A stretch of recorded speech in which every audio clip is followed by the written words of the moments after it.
I'm Dr. D, and this video is about passive sign convention, power, and energy.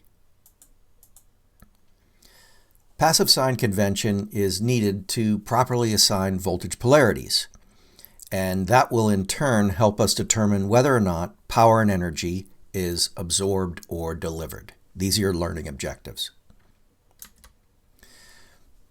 Just need Ohm's law for this, and it might be helpful to be able to predict the current flow in simple circuits. Now, why do we need to determine the direction of current flow, and why do we need to assign proper voltage polarities? Well, some devices can either absorb or deliver power, and the direction of current flow differs in these two conditions. Can you think of a device that might either deliver or absorb power? How's that cell phone doing? Does it need to be recharged? Batteries are an example of devices that can either deliver or absorb power. And as well, another example are some motors and generators. An electric machine, it's sometimes called, can act either as a motor or as a generator. And an example of this would be the skateboards that are powered. When you let off the throttle, they'll use the kinetic energy in order to recharge the battery a little bit. You'll feel it when you're riding the board too, when you cut off the throttle, because it takes that energy out of motion. Passive sign convention allows us to distinguish between power that's absorbed versus power that's delivered. And this is important because it ensures conservation of energy and nature bats last. Let me ask you this. Let's take a look at voltages and currents in a simple circuit here. In this circuit, do you think the current flow is clockwise or counterclockwise? Going to be clockwise.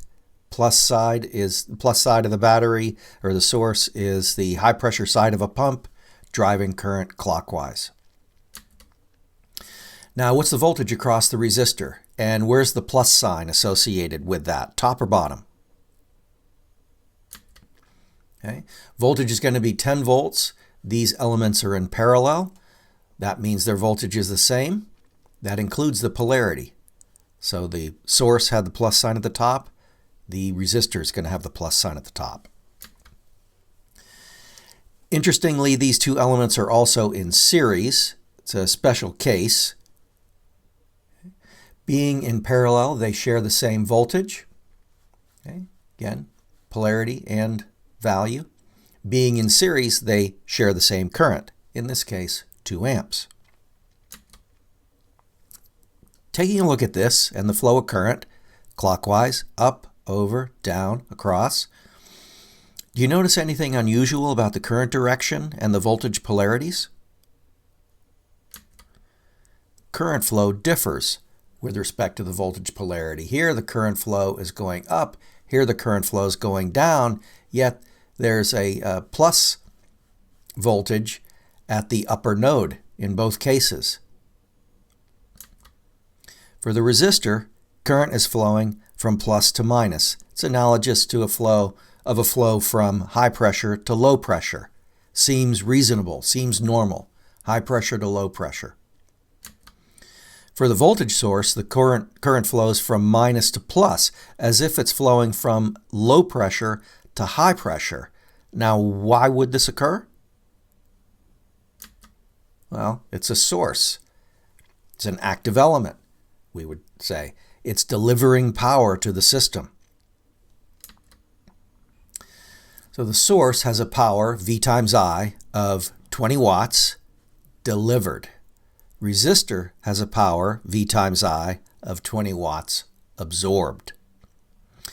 FYI, the sum of the power of all the elements delivering power must equal the sum of all of the power associated with all the elements absorbing power. This is the nature of conservation of power, conservation of energy. Okay, note the upward current direction defined for this voltage source. Arrow's going up. If I is greater than 0, then the source is delivering power. That's a common assumption we might make, that a source is delivering power, but it doesn't always, as is the case with a battery being charged. So arrow up, and the value of current greater than 0, delivering power. Keeping the arrow up, but if the value of the current is less than 0, then the source is actually absorbing power. That's your battery being charged. Resistors are passive devices. Now, they can only absorb power. And what they do is to convert electrical power to heat. Resistors have a power rating. Small resistors you would see in common electronic sorts of devices might have an 1/8 watt power rating. And that's the maximum rate that we can convert from electrical energy to heat. If that rating is exceeded, then the resistor will burn up.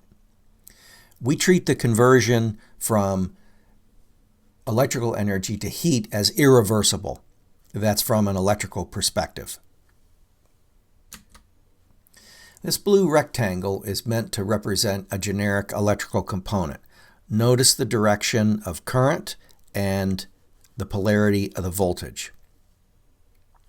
That current direction is giving you the current through the device, and the polarity for the voltage is indicating the voltage across the device.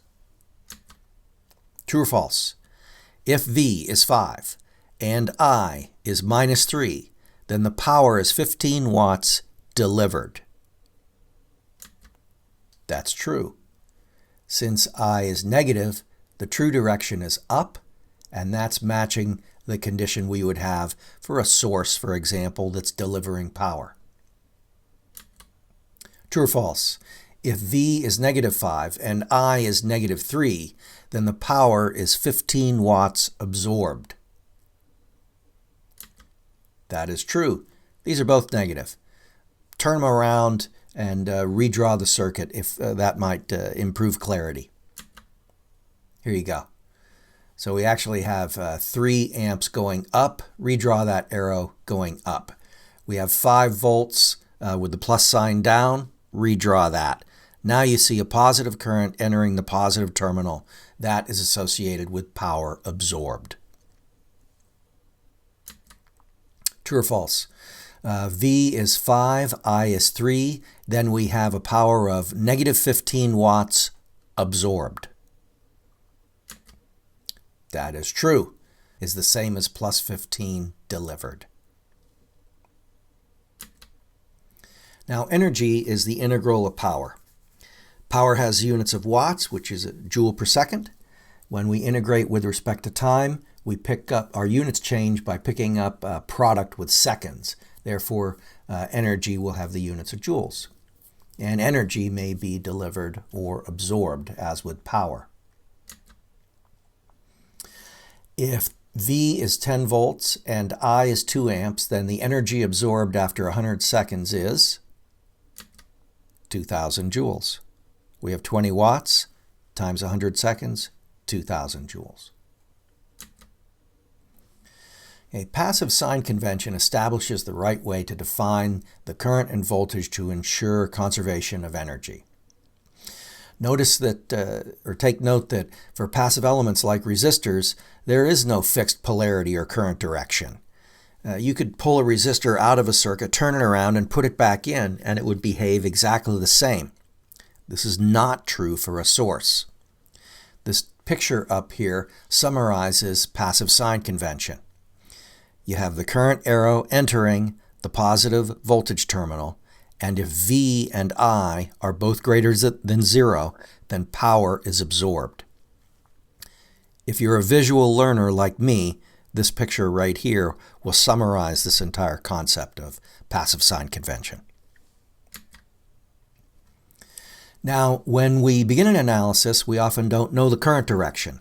So a common approach is to define a current direction as desired, however you want, okay, just define it.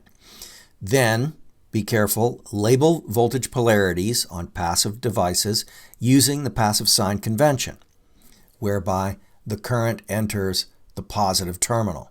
So if you pick the current direction down, Then label the voltage with the plus sign at the top. Okay? This is being consistent with passive sign convention. Now, your analysis may ultimately reveal that the current and/or voltage are negative. That's okay. That can happen. Power still has to be absorbed for a resistor, though. But if it's a generic element, like a source, then it might be either delivering or absorbing power. Now, we're going to be using passive sign convention quite a bit in circuit analyses that follow later in the course. Next up will be Kirchhoff's voltage law, and it'll use passive sign convention. Later on, we'll use it with a couple methods of analysis known as mesh analysis and nodal analysis. So, in this video, we talked about using passive sign convention to properly assign voltage polarities, and we talked about computing the power and energy that is either absorbed or delivered.